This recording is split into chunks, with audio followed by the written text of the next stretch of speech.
안녕하세요. 매번 눈으로 보기만 하다가 글을 쓰는 건 처음이라 어색하네요. 저는 몇 년 전부터 시모와 연을 끊고 지내고 있는 30대 후반의 여성입니다. 남편도 마찬가지로 시모와는 연을 끊고 저희 부모님을 모시며 살고 있는데요. 저와 남편이 당한 시댁 식구들의 어이없는 행동을 여기서라도 이야기하고 한풀이라도 해볼 생각으로 글을 올리게 됐어요. 남편은 저보다 4살이 많고 공기업에 다니고 있어요. 그리고 저는 간호조무사로 어릴 때 남편을 만나 여태껏 금슬좋게 지내고 있죠. 그런 남편도 시댁에서는 사형제 중 막내예요. 위로 나이차 많이 나는 형님들이 셋이나 있고 지금 70대 중반이니까요. 결혼 전에는 남편이 애지중지 오냐오냐 컸다고 생각했는데 막상 시댁에 와보니 정반대였어요. 늦둥이라 가장 사랑받을 법한데도 집에서는 남편만 오면 냉랭한 분위기가 흐르고는 했거든요.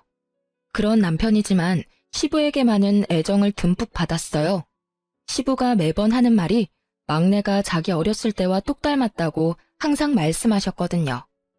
아마 그 탓에 남편에게 애정이 더 깊으셨던 것 같아요. 시부가 정정할 때는 그나마 괜찮았지만 노환과 지병으로 병원에 입원하고 나니 집안은 점점 남편과 저에게는 가시밭 같은 곳이 되어버렸어요. 그런 집안 분위기 때문에 남편은 처갓집에 좀 더 정을 붙이더라고요. 저희야 환영할 만한 분위기였죠. 딸만 둘이 저희 집에서 친정 부모님이 의지하는 사람은 남편이었거든요. 저는 남편 생각에 소소한 일로 남편 부르지 말라고 했지만 남편은 자기에게 의지해주는 부모님의 행동을 기분 좋게 여기더라고요. 그러면서 집에서 내놓은 자식 같은데 여기서는 진짜 자식 같다고, 어른들이 의지하면 인정받는 기분이 들어서 너무 좋다고, 그러니까 소소한 일에도 불러주시는 거 좋다고 했어요. 정말 착한 남편이지 않아요? 제가 봐도 이렇게 착한 사람 드물어요. 그런데 이런 사람에게 시댁 식구들이 어떻게 행동했는지 정말, 제3자인 제가 보더라도 남편의 형님들은 하나같이 욕심과 이기심으로 똘똘 뭉친 사람들이었어요. 물론 당해보니 더 확실하게 말할 수 있는 거긴 하지만요. 게다가 나이도 우리보다 훨씬 많아서 같이 있어도 이야기가 전혀 통하지 않았어요. 그리고 그런 아주버님을 믿고 의지하는 건 시모가 더 심했죠. 남편이 뭐라 말해도 전혀 듣지를 않더라고요. 그래도 이해하려 했어요. 나이 드신 어른들이시고 생각하는 게 우리와는 좀 다를 수 있으니까요. 그렇게 시모와 시댁을 이해해보려 애쓰던 우리에게 그 사건이 일어난 건 결혼 후 3년이 채 되지 않았을 무렵이었어요. 저는 결혼 후에 시모와 형님들 뒤를 쫓아다니며 여기저기 시댁 친척 경조사에 자주 참석하곤 했어요. 워낙 친인척이 많은 집이라 결혼할 때도 깜짝 놀랐는데 여기서는 가족들끼리는 또 자주 챙기더라고요. 그런데 하루는 시댁 친척 결혼식에 참석했는데 시모가 들고 온 핸드백 때문에 주변에서 수군거리는 걸 봤어요. 제가 보니 시모 가방이 다 해져서 너덜너덜해졌더라고요. 그걸 모르고 착용하고 계신 걸 보니 마음이 안 좋더라고요. 그렇다고 당장 제가 뭐라 할 수 있는 분위기도 아니었고요. 그래서 큰맘 먹고 300만 원 좀 넘는 명품 가방을 선물해드리게 됐어요. 물론 남편과 상의를 하고 사드린 거라 남편도 무척 좋아했거든요. 그런데 가방을 선물했을 때는 기뻐하는 얼굴이 있었는데 그 다음에 갔을 때는 기분이 안 좋아 보이더라고요. 그때도 친척 모임이었는데 시모가 제가 선물한 가방을 사용하지 않았더라고요. 그날 모임이 끝나고 시댁으로 함께 돌아가게 됐는데 제가 시모에게 조심스럽게 물었어요. 어머님, 혹시 제가 선물한 가방은 마음에 안 드세요? 조심스러운 제 물음에 시모가 고개를 돌려 저를 쳐다보는데 그 눈이 은은하게 돌아있는 걸 발견했죠. 뭔가 이상하다 싶었는데 그때 시모가 한마디 던지더라고요. 네 눈에는 내가 그렇게 없어 보였니? 네? 그게 무슨 말씀이세요? 정말로 저는 이 말을 바로 이해하지 못했어요. 왜냐고요? 저로서는 생각해본 적도 없는 거였으니까요. 뭐가 없어 보였길래 그런 소리를 하신 걸까 싶었는데 뒤에 하는 말이 더 어이없더라고요. 내가 돈이 없어서 가방을 안 샀겠어? 그런데 나한테 가방을 선물했다는 건 내가 거지꼴처럼 보였으니 네가 선물을 한 거겠지. 어머님, 전혀 아니에요. 그런 마음에 들인 거 아니고 저번 친척 결혼식 때 어머니 가방이 너무 해진 게 보여서 사드린 것뿐이에요. 정말 그것뿐이라고요. 내가 너한테 그딴 동정심이나 사야 하니? 어디 새파랗게 어린 게 어른한테 돈 자랑이야? 가만두고 보니까 네 시어미가 거지처럼 보이디? 정말 그런 거 아니에요, 어머님. 가방 사드릴 때도 남편이랑 상의해서 사드렸고. 듣기 싫다. 그딴 변명 들으려던 거 아니거든? 네가 사준 거 필요 없으니까 당장 가져가. 결국 시모가 옷장 안에서 꺼낸 건 제가 사드린 가방이었어요. 그리고는 그걸 제 앞에 탁 하고 던지시더라고요. 저는 시모가 왜 이런 말을 하는지 여태껏 이해가 가지 않았어요. 한숨을 쉬며 가방을 주섬주섬 줍는데 이상하더라고요. 제가 사준 가방의 짝퉁이더라고요. 저는 가짜 가방에 살짝 당황해서 시모에게 물었죠. 어머님, 혹시 가방 누구한테 빌려주신 적 있으세요? 빌려줬으면 왜? 네가 그걸 왜 신경 써? 이거 제가 드린 가방이 아닌데요. 제 말에 놀란 건 시모였어요. 하지만 시모는 이내 안색을 바로 하더니 말하더군요. 난 한 번도 안 썼어. 그거 큰며느리한테 빌려줬었는데 아니 친구 아들 결혼식 때 쓸 가방이 없대서 빌려줬지. 저는 그 길로 바로 큰형님에게 전화를 했어요. 형님, 저 막내예요. 혹시 어머님한테서 가방 빌리신 적 있으세요? 아니, 그런 적 없는데? 죄송하지만 어머님은 형님한테 빌려주셨다던데요. 아하, 그거 빌렸었지. 그런데 왜? 어머님이 그 가방 안 쓰신다고 돌려주셨는데 제가 선물한 가방이 아니라서요. 제 거는 진품이었는데 이건 가품이거든요. 가방이 바뀐 것 같은데 짐작 가는 일 없으세요? 아니, 가만 보자 하니까 사람을 무슨 도둑으로 몰아? 네가 처음부터 가짜 가방 줘놓고는 지금 나한테 뒤집어 씌우는 거야? 이래서 무섭다니까. 어떻게 큰형님한테 그런 소리를 할 수 있어? 버릇이 없어도 정도껏이지. 그런데 큰형님의 목소리에 시모가 도리어 더 표독스러운 표정을 지으며 제게 소리치더라고요. 야, 너 사람을 거지 취급한 것도 모자라서 가짜 가방까지 줬니? 기가 막혀서. 그래, 가짜 줘놓고 생색내니까 기분이 좋았어? 어쩐지 그 가방 들고 다니기 싫다 했더니. 죄송하지만 처음부터 그 가방은 진짜였어요. 짐작만으로 그렇게 말씀하시면 곤란하죠.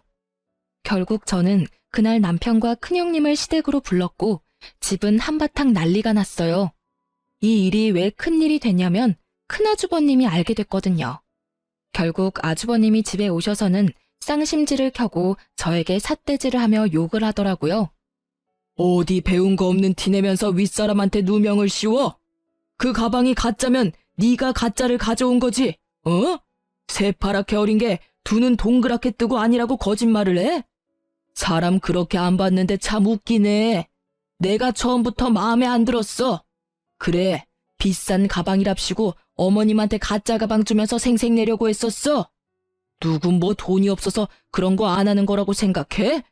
꼴 같지도 않게 시어른 거지 취급한 게 누군데? 아주버님들이 다 모이니 아주 파티가 났더라고요. 제 욕하는 파티요. 이 기회다 싶었는지 저한테 어찌나 욕을 하는지.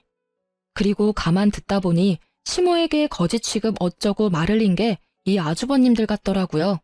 마치 제가 시모 눈에 들어오려고 돈지랄했다는 식으로 몰아가더라고요. 그때 남편이 집에 와서는 제 결백을 증명해줬어요. 진짜 남편 아니었으면 큰일 날 뻔했거든요. 시모의 조카이자 남편의 이종사촌에게 전화를 걸더라고요. 그제서야 저는 처음부터 거기 전화를 했으면 모든 게 해결됐을 거라는 걸 깨달았죠. 나야. 우리 와이프가 사간 그 가방 말이야. 그거 혹시 가짜는 아니었어? 무슨 소리야. 우리 매장에서 직접 산 거고 내가 직접 차까지 몰아줬잖아. 그래, 그랬지. 근데 그 가방이 지금 가짜라고 누가 우기는데 네가 이야기 좀 해줄 수 있어? 뭐? 고모, 제가 그 매장에서 일하잖아요. 그날 포장도 내가 하고 차도 몰아줬어. 중간에 바뀔 틈도 없고 바뀔 수도 없었거든요. 분명히 그거 들고 고모네 집 들어가는 거 확인했으니까 걱정하지 말아요. 글쎄 며느리가 얼마나 마음씨가 고운지 색깔부터 디자인까지 꼼꼼하게 확인하고 사갔다니까요. 그럼 며느리 요새 구하기 힘든 거 아시죠? 농담까지 섞어가며 말하는 남편의 이종사촌은 제가 가방을 산 그 매장에서 일하고 있었거든요. 그녀의 증언에 저는 누명을 벗었고요. 그 말에 형님과 아주버님들은 모두 입을 꾹 다물더라고요. 세상에, 그 시끄럽던 집이 한순간에 조용해졌다니까요. 내가 가만 생각해보니까 그날 바빠서 바로 못 갖다 드렸고 나중에 갖다 드리는 과정에 집에 있는 비슷한 가방이랑 헷갈렸나 봐. 큰형님이 그렇게 인정을 했어요. 그러면 뒤따라오는 당연한 게 있어야 하잖아요. 사과요. 그런데 아무도 저에게 미안하다 말을 안 하더라고요. 웃긴 건 도리어 이 상황에서 저를 더 몰아가더라고요. 에이, 그러게. 왜 집에 그딴 비싼 가방을 사와서 이 분란을 일으켜? 돈지랄을 하고 싶었으면 혼자 조용히 할 것이지. 왜 남의 집에 와서 비싼 물건을 선물해서 이런 일을 만드냐 이 말이야. 그게 말이에요? 아니, 이렇게 여럿이서 어린 제 와이프한테 할 소리 못할 소리 다 해놓고는 어떻게 사과 한마디가 없어요? 너야말로 계집년 치마폭에 폭 쌓여서는 가족이고 뭐고 눈에 뵈는 게 없어? 어디서 형님한테 큰 소리로 소리치고 난리야? 따지고 보면 다 그 가방 탓 아니니? 네 와이프가 그거 집에 들이지만 않았어도 이런 일은 없었을 거 아니야? 어머니!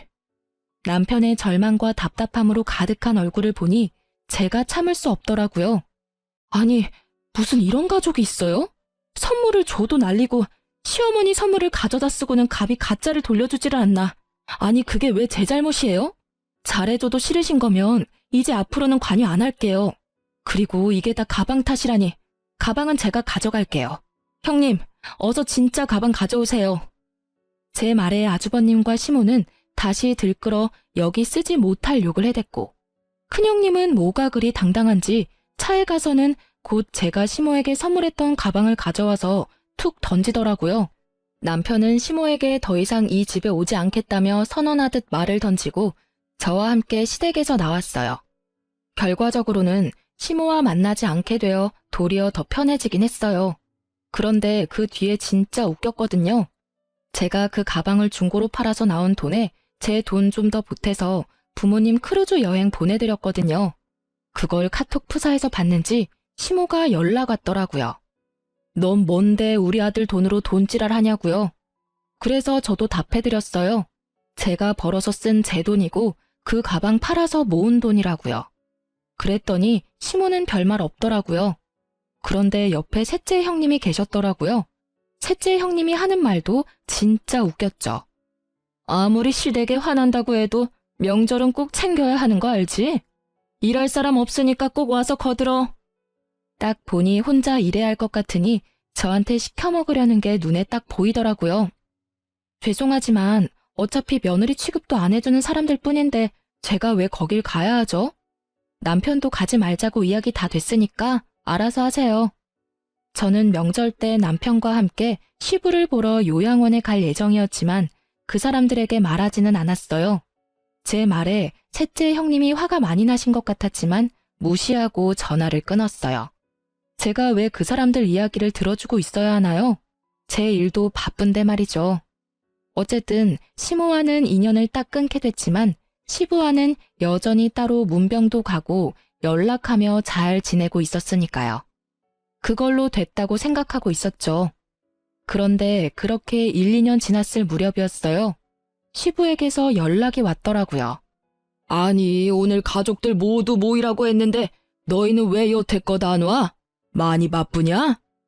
아버님, 죄송한데 저희는 아무 연락도 못 받았어요. 혹시 무슨 일 있으신가요? 뭐? 왜 연락을 못 받아?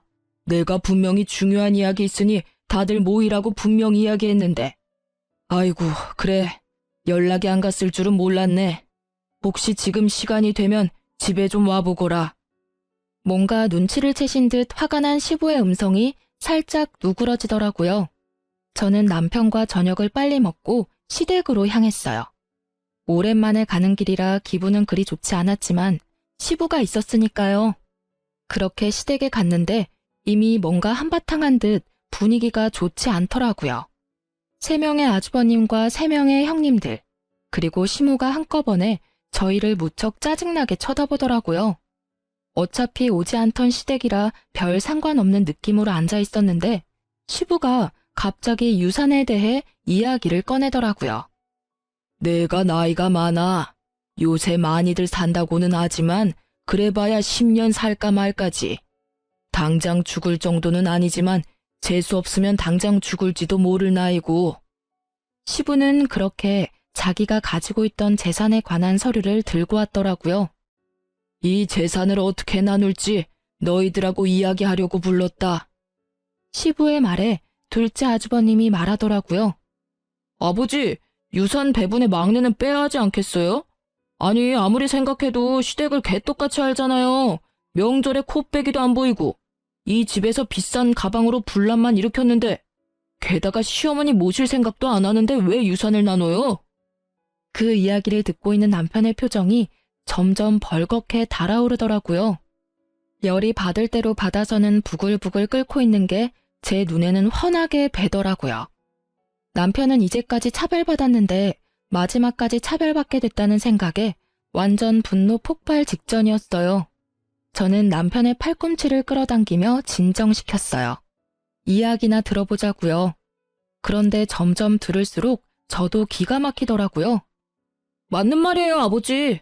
도대체 왜 여기 왔는지 이해가 안 가요. 제정신이 있으면 이런 자리에는 알아서 빠져야 하는 거 아니야? 어디서 뻔뻔하게 재산 탐내러 여기 와 있는 거야? 그렇게 삼형제가 나란히 저희 부부를 욕하는 와중에 시모는 우리 부부 것만 쏙 빼고 음료와 간식을 내왔더라고요. 아예 없는 사람 취급하겠다 이거죠. 결국 첫째 형님이 쐐기를 박더라고요. 아버지, 막내는 재산 분배해서 빼야 해요. 쟤네도 재산 준다 하시면 저희는 앞으로 제사 못 지내요. 저런 하이에나 같은 것들한테 줄 돈이 어디 있다고 매번 막내를 부르시는 거예요. 결국 이 대목에서 화가 난 건 남편이 아닌 저였어요. 아니, 재산 탐내는 하이에나가 누군데 우리더러 뭐라는 거예요? 우리는 여기 아버님한테 연락받고 왔고 이런 이야기 나올 줄 생각도 못했거든요. 세상에, 하이에나? 그러는 당신들이 하이에나지. 아버님 입원해 계시는 동안 제대로 와보지도 않았으면서 뭐 그렇게 효심 깊은 아들 흉내내고 있으세요? 여보, 진정해. 형님, 제가 아무것도 모른다고 생각하시나 본데 저도 이제 알 거 다 알아요. 어차피 어머니가 저 빼고 나머지 형님들한테 어머님 가지고 계시던 재산 다 나눠준 거 아니까요. 그렇다고 제가 이제껏 그에 대해 말한 적 한 번이나 있긴 해요? 그 말을 듣고 새 형님의 얼굴은 썩은 동태가 됐고 시부는 그 말에 노발대발하셨어요. 아니, 그 재산을 왜 멋대로 애들한테 물려줬어? 당신 미쳤어? 그 재산이 당신 것도 아니고 내가 맡긴 거 아니야? 아니, 그럼 어떡해요. 애들이 다 힘들다고 난린데. 결국은 애들한테 물려줬어야 할 돈들인데 아까워요? 아까운 게 아니라 그 과정에서 또 막내만 빠졌으니 하는 소리 아니야? 도대체 이 세 놈들한테 왜 나눠준 거야? 다 이유가 있어서 준 거예요. 첫째가 사업이 실패해서 빚이 좀 생겨서 어쩔 수 없이 줬고, 둘째는 주식 때문에 문제가 생겨서 줬죠. 그리고 셋째는 아시다시피 애가 약해서 얼마 전에 입원까지 하는 바람에 수입이 영 없었으니까. 우리가 아는 바에 의하면 저 말들은 다 거짓말이었거든요. 형님의 사업은 적자를 달리고 있긴 하지만 여전히 잘 돌아가고 있었고, 둘째 형님은 주식이 아니라 비트코인을 하느라 빚을 지기는 했지만 시모가 준 돈으로 또 비트코인을 해서 그 돈마저 다 말아먹었거든요. 그리고 셋째 형님은 아픈 데가 없어요. 싹 다 거짓말이었던 거죠. 솔직히 연락하며 지내지는 않아도 형제간이니 이래저래 소문들이 흘러들어올 수밖에 없거든요. 저는 어이가 없고 남편은 여전히 분노에 차 있더라고요. 어머니한테 저는 이제 더 이상 자식이 아닌 듯하니 이젠 절대로 어머니와 형님께 관여하지 않겠습니다. 아버지, 죄송해요. 그래도 아버지께는 잘할게요. 저거 봐라. 아버지 재산 탐나서 아부나 떠는 꼴 봐. 네가 그래 봐야 아버지 재산 한 푼이라도 받을 수 있을 것 같아?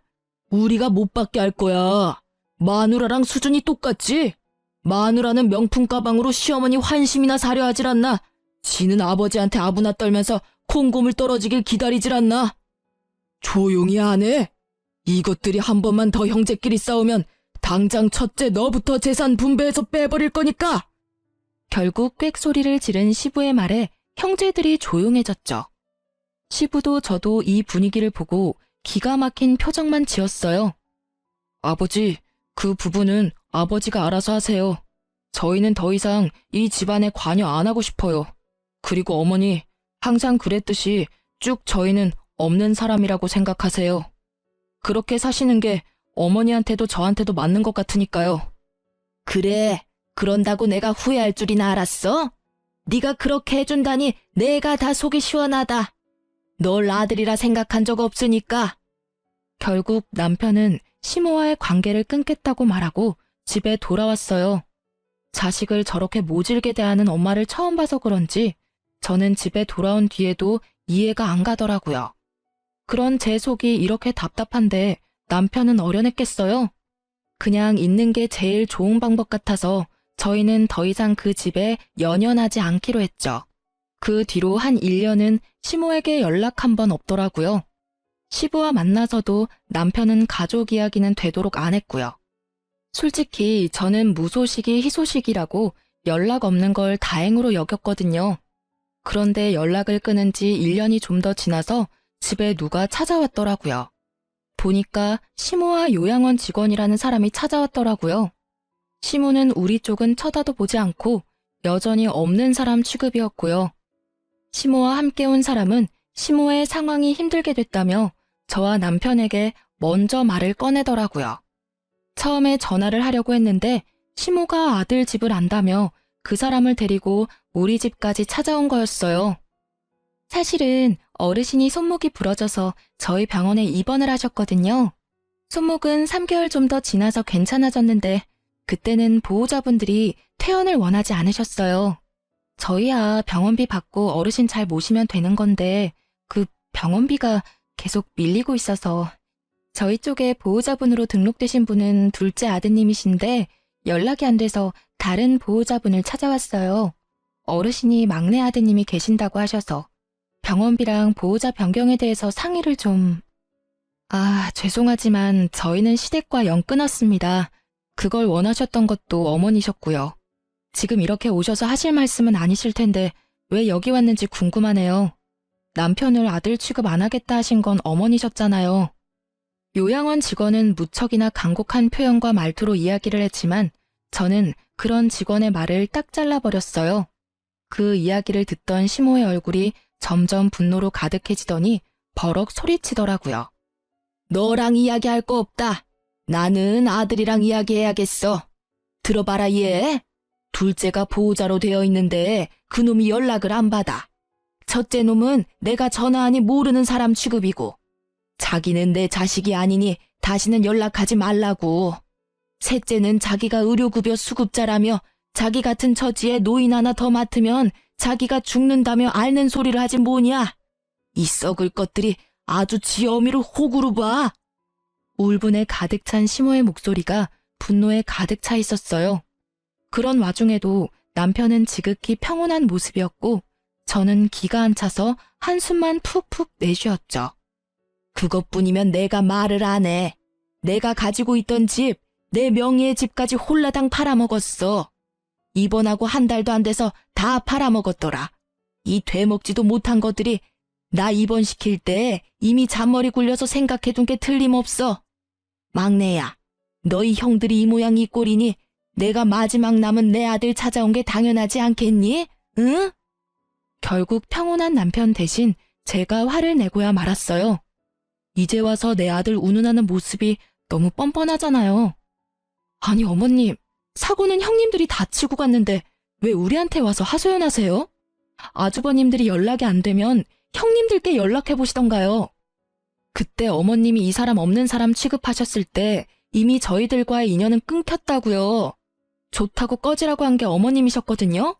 그런데 왜 저희가 형님들이 싼 똥을 치워야 하냐고요. 또 네가 문제야. 네가 내 아들 옆에서 아들한테 우리 사이를 이간질한 탓에 이렇게 우리 사이가 벌어진 거 아니냐? 막내한테 내가 잘해주지 못했다고 천륜이 그렇게 쉽게 끊기는 게 아니다. 엄연히 내가 먹고 입히고 재워줬으니 아들이 엄마를 책임져야지. 그게 인간의 도리가 아니냐? 인간의 도리를 운운하면서 그 아들을 차별하고 내친 건 기억도 안 나는가 보더라고요. 언제부터 아들 취급했다고 이런 식으로 막무가내로 구는지.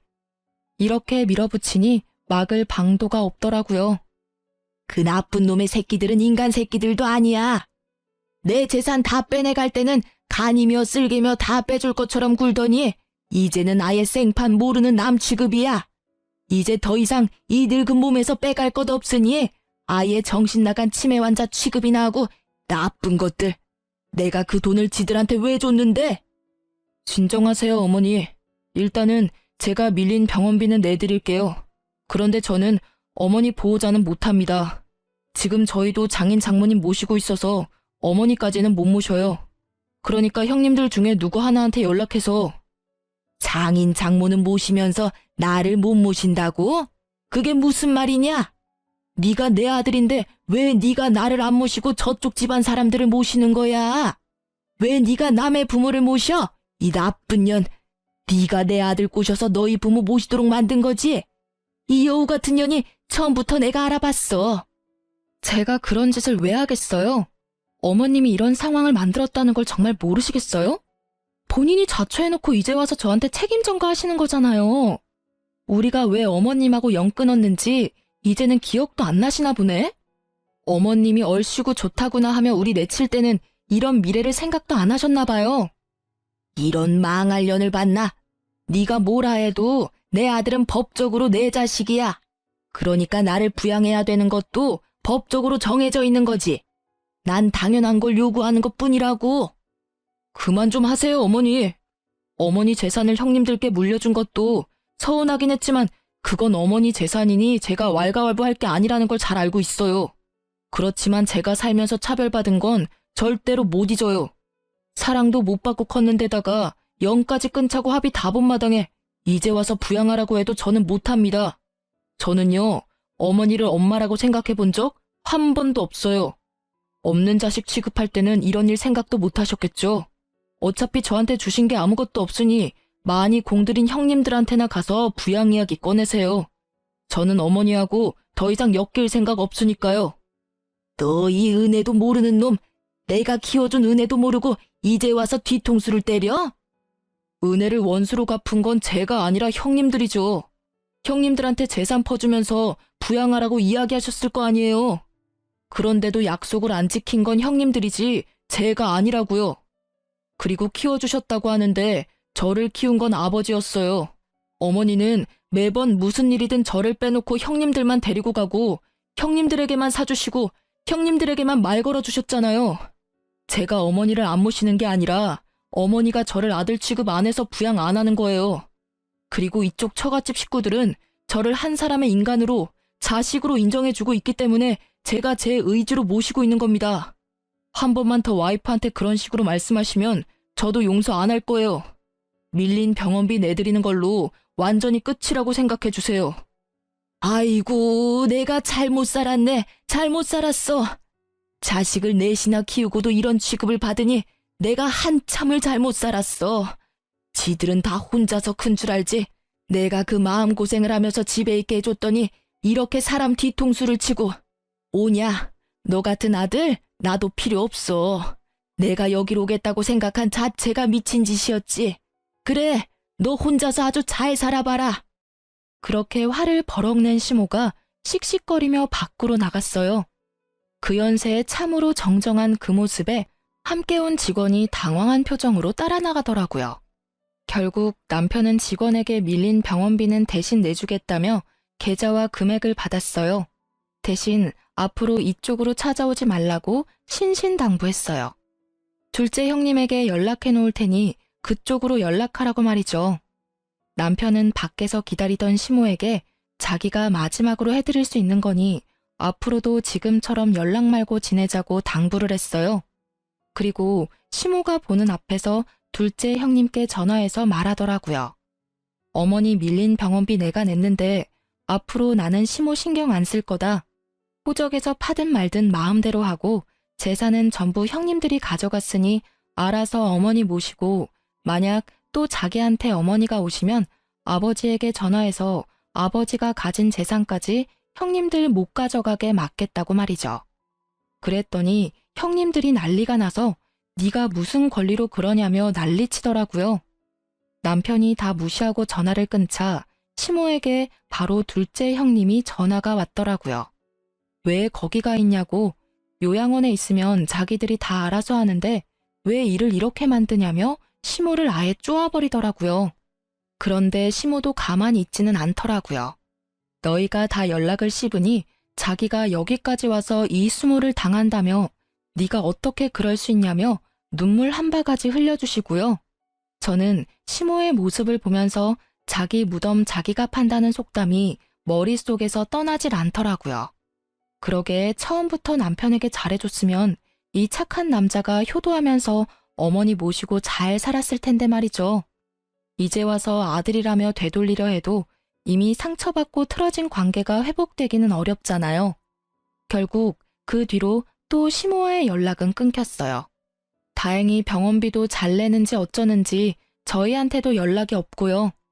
시부와는 자주 왕래하는 저희가 뜻밖의 사실을 접한 건 어머님 일로부터 한 달쯤 지나서였어요. 그때도 아버님이 그 사실을 알았던 건지 저와 남편을 부르더라고요. 시부는 시모에게 재산을 하나도 받지 못한 남편에게 자신이 가지고 있던 아파트를 하나 남겨주셨어요. 아버님이 직접 아파트 명의를 저희 앞으로 변경해 주셨죠. 그러면서 시부가 말씀하시더라고요. 너희 엄마 너무 미워하지 마라. 다 내 탓이야. 내가 밖에서 자식을 낳아오는 바람에 네 엄마가 비뚤어진 거니 내 탓이지. 아들이 셋이나 있으니 너한테 그리 큰 의미를 두지 않을 거라고 생각했다. 그런데 이렇게 미워할 줄은 몰랐어. 갓난쟁이 때부터 기르면 기른 정이라도 생길 줄 알았는데 그게 아니었나 보다.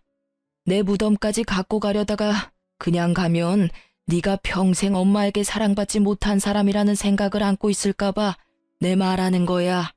그러니 너무 미워하지 마라. 그제야 모든 게 이해가 가더라고요. 남편이 이복자식이었는데다가 바람을 피운 시부와 똑같이 생겼으니 시모가 더 싫어했던 거예요. 남편은 그제서야 마음이 좀 편해졌더라고요. 그런데 제 생각과는 다르게 자기가 미움을 받는 이유를 알게 돼서 마음이 편해진 게 아니라 시모와 진짜로 피가 통하는 사이가 아니라는 걸 알게 돼서 개운해진 거라고 하더라고요. 딴에는 천륜이니 그런 걸 엄청 신경 쓰고 있었던 모양이에요. 그렇게 저희의 마음이 안정을 찾아갈 무렵 저희는 생각지도 못한 곳에서 시모와 재회하게 됐어요.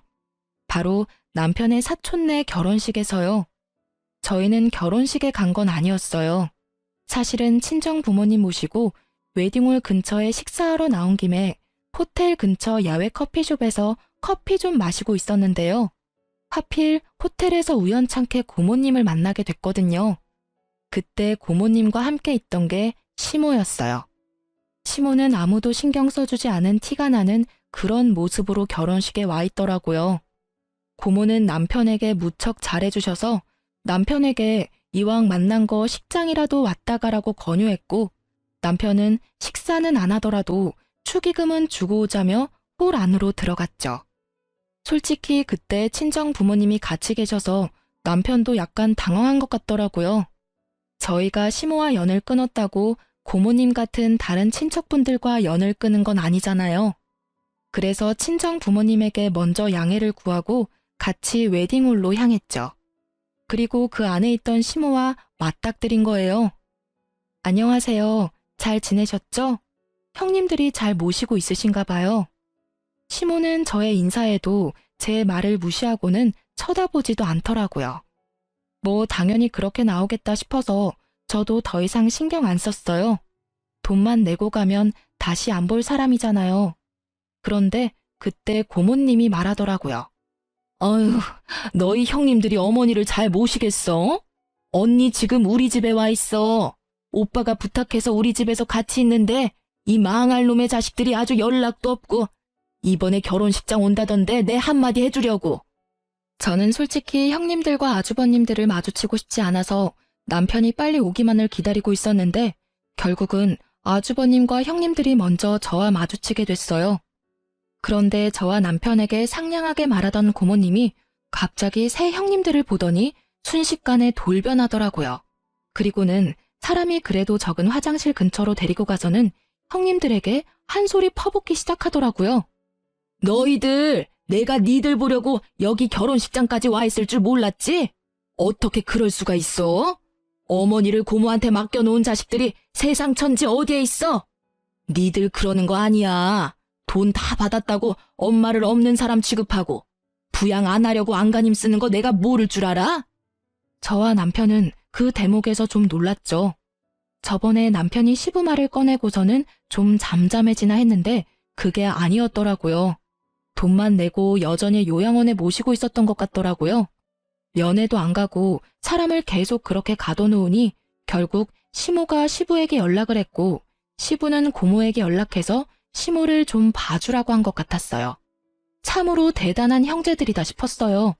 이렇게 고모의 한마디에 형님들과 아주머님들은 모두 시모를 외면하며 모르는 일인 척하고 있더라고요. 그러면서 하는 말이 더 웃겼어요. 아니, 고모는 외부인이면서 남의 집안사에 왜 그리 간섭이에요? 엄마 모시고 있다고 그거 하나로 우리한테 이러시는 거면 크게 곤란하죠. 저희도 요양원에서 어머니 잘 모시고 있었는데 그걸 강제로 빼온 게 고모잖아요. 내가 빼왔어? 니들이 병원비 또 밀리는 바람에 내가 돈 내주고 내가 데려온 거지.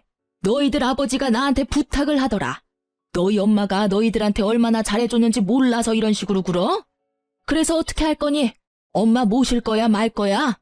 내가 모시면 나는 너희한테서 돈 다 받아낼 거니까 알아서 하고 요양원에 맡길 거면 돈이라도 똑바로 내던가. 저희가 알아서 할 테니까 저희한테 넘기세요. 그러게 뭐하러 어머니 데려가셔서 사서 고생하시는 거예요? 그 말에 터진 건 고모님이 아니라 시모였어요. 야, 이 나쁜 놈아! 너 내가 너를 그렇게 키웠어? 어떻게 형제 셋이 나란히 나를 물먹일 수가 있어? 너희들 내가 연락할 때마다 바쁘다고 하면서 다른 형제들한테 전화하라며 미뤘지? 그리고 며느리들, 너희들도 마찬가지야. 내가 전화하면 바쁘다고 끊기 바쁘고 뭐 돈 나갈 일 있으면 돈 없다며 돈 원할 때만 찾지 말라고 소리 빼찌르고 너희가 인간이야? 인간 탈을 쓴 짐승이지? 그래, 나한테서 돈 될 만한 거 다 가져가고 나니 이제 이 늙은이는 바람 빠진 풍선같이 쓸모가 없지? 이럴 줄 알았으면 내가 너희들한테 잘해줄 일이 아니었어. 막내 하나한테 다 물려주는 건데. 봐라, 지 부모도 아닌 처가 식구들까지 챙기며 살고 있는 걸 봐. 내가 저걸 보면서 얼마나 후회가 됐는지 아냐? 나한테 잘하겠다고 입으로만 백날 이야기하는 너네들이 아니라 행동으로 모든 걸 보여주는 막내한테 투자했어야 했어, 이 망할 놈들아. 결국은 시모의 분노가 터져버렸고 아주버님들은 또 그들대로 골이 날 대로 났더라고요. 아니, 그렇게 좋으시면 막내한테 가세요. 가시면 될 거 왜 우리한테 와서 들러붙으려고 하시냐고요. 좋은 자식 있으면 좋은 자식한테 가면 되시지. 아, 저번에 연 끊으시면서 절대로 안 본다고 하신 게 마음에 걸리세요? 그리고 막내도 생각이 있으면 어머니 받아주겠어요? 저희랑 다 같이 대놓고 차별하고 없는 사람 취급하셔놓고는. 너희들이 아니었으면 내가 그렇게 하지도 않았겠지. 그리고 너희들은 내가 가지고 있는 게 없다고 생각하나 본데 내가 가지고 있는 하나가 아직 있어. 그거는 너희한테 절대로 안 주기로 했다. 벌써 수령인까지 싹 다 바꿨거든. 내 사망보험금.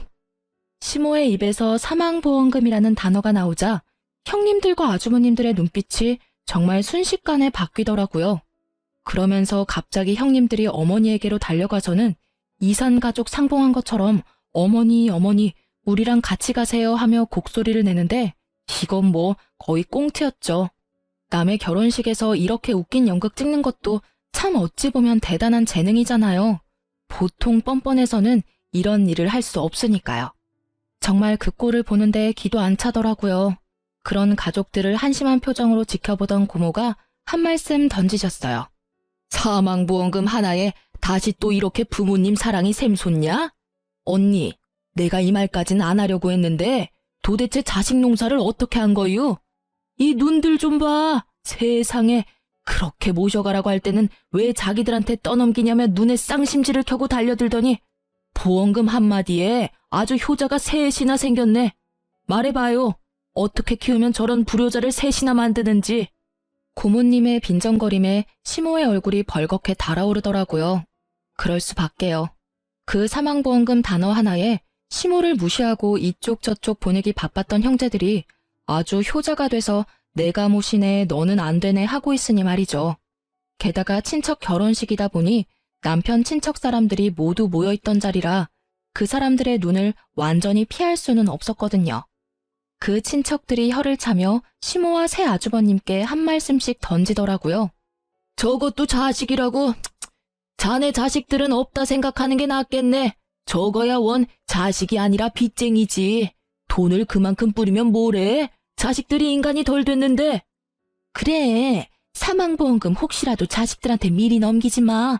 그러다가 또 저번처럼 팽당하고 요양원에서 천덕꾸러기 신세 못 면해. 저것들 얼굴 봐봐. 저거 사람 얼굴인가? 아주 돈벌레 같은 인간들이구만. 그 훈수두는 말에 시모의 수치스러움이 극에 달했고 결국 시모는 아주버님들에게 너희에게는 절대 안 준다며 소리를 꽥 지르고는 나가버리더라고요. 저희는 뭐 시모에게 보험금이 있든 없든 알 바 아니니까요. 그 사람들 일이니 그냥 구경했죠. 좋은 구경 잘했어요. 많은 사람들이 처음에는 우리 남편과 제 탓을 많이 했거든요. 그런데 이렇게 많은 친인척들 앞에서 우리가 잘못된 게 아니라는 걸 아주버님과 형님들이 몸소 알려주셔서 저희는 나쁜 사람에서 벗어났거든요. 그 뒤로 고모님과 연락이 돼서 소식을 들었는데 참으로 딱 하고 웃기더라고요. 새 형님들이 눈에 불을 켜고 시모를 쫓아다닌대요.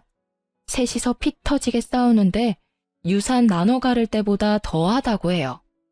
시모는 그런 자식들의 모습에도 도리어 화가 더 난다고 하시더래요. 그럴 수밖에 없죠. 이제껏 무시하다 사망보험금 때문에 자기한테 잘해주다니. 물론 보험금 받을 때는 시모가 죽고 난 다음이지만 그 전에 수급자 변경하면 또 버림받을까봐 전전긍긍하고 있는 게 뻔하잖아요. 그런데 고모가 몰래 알려주시기를 시모에게는 사망보험금이 없대요. 사망보험금 이야기는 고모가 시모에게 이야기해준 거였고 시모가 그걸 이용하고 있다는 거더라고요. 그걸 모르는 형제들이 열심히 시모에게 돈을 쓰고 있으니 웃긴 꼴이죠.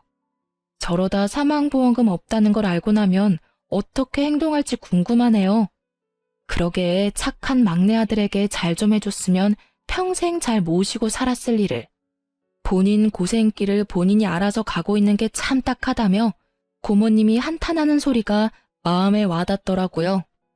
저희 부부는 그런 싸움들에서 벗어나 친정 부모님들과 함께 여행도 다니며 진짜 가족다운 즐거움을 느끼고 살고 있어요. 시모와 아주버님들을 만나지 않으니 세상이 평화로워요. 남편은 결혼식에서 시모와 형님의 모습을 보고 하나도 변하지 않은 그들의 태도에 마음을 많이 놓았다고 해요. 그리고 저도 솔직히 그분들 덕택에 남편이 우리 부모님에게 많이 의지하고 또 의지되어줘서 고마운 상황이고요. 좋은 자식 내치고 하나같이 욕심 많고 이기심으로 똘똘 뭉친 자식들만 남긴 시모가 참으로 딱하지만 한편으로는 그런 행동이 저희 집에는 도움이 되어 다행이라는 생각도 듭니다. 제 사연이 생각보다 길었네요. 쓰다 보니 쌓인 것들을 풀어내느라 말이 길어진 것 같아요. 긴 글 읽어주셔서 고맙습니다.